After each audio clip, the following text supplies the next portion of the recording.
बच्चों के लिए स्कूल उनका दूसरा घर कहलाया जाता है, घर जहां हम सेफ फील करते हैं। पर तब क्या होगा अगर हम वहां भी सेफ ना हो? ऐसा ही कुछ हुआ था 15 साल की निशा के साथ। निशा ने एक डांस कंपटीशन में पार्टिसिपेट किया था और अपनी परफॉर्मेंस की प्रैक्टिस के लिए वह स्कूल खत्म होने के बाद अपने दो दोस्तों रमन और पॉल के साथ रुकी थी।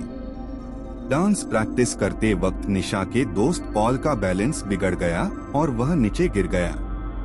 उसका पैर ट्विस्ट हो गया था और वह बुरी तरह दर्द से चिल्ला रहा था। स्कूल के सब टीचर्स जा चुके थे और हेल्प के लिए उन बच्चों के पास कोई भी नहीं था।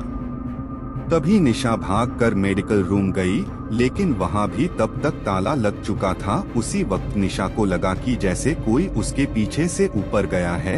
वो उड़ी तो उसे एक परछाई ऊपर जाते दिखी। निशा को लगा कि शायद स्कूल स्टाफ में से कोई तो अभी भी स्कूल में है और इसीलिए निशा उसे रोकने के लिए उसके पीछे भागी। निशा स्कूल के 3rd फ्लोर पर आ चुकी थी। उस फ्लोर पर स्कूल स्टाफ के अलावा किसी का भी जाना मना था। निशा पहले तो वहां सीढ़ियों के पास ही खड़ी होकर आवाज लगाने लगी, पर उसे कोई जवाब नहीं मिला, इसलिए वो थोड़ी आगे गई। उसने देखा कि उस फ्लोर पर सिर्फ एक ही रूम था और उस पर भी ताला लगा हुआ था। निशा को कुछ समझ नहीं आ रहा था, तो वह परछाई को अपने मन का वहम मानकर वापस जाने लगी। लेकिन तभी उसे एक अजीब सी आवाज आई। जब निशा ने पलटकर उस कमरे की तरफ देखा तो उस पर जो ताला लगा था वह टूटकर नीचे गिरा हुआ था।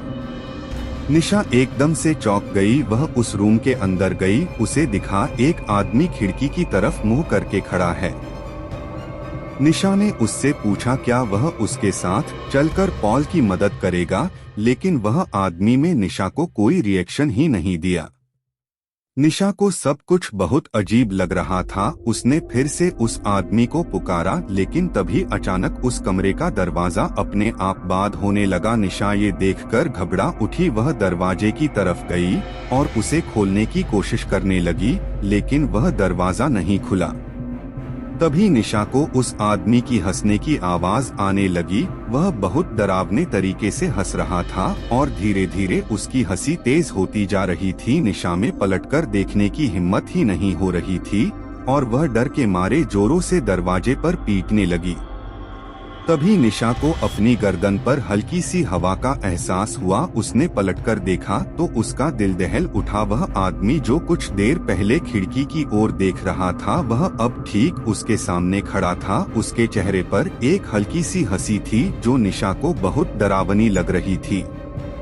वह निशा को ऐसे घूर रहा था जैसे वह आज उसे जिंदा नहीं छोड़ेगा। उसने निशा को पकड़ लिया और उसे अपने पास खींचने लगा। निशा का रोना छूट गया और वह डर के मारे बहुत जोरों से चिल्लाई।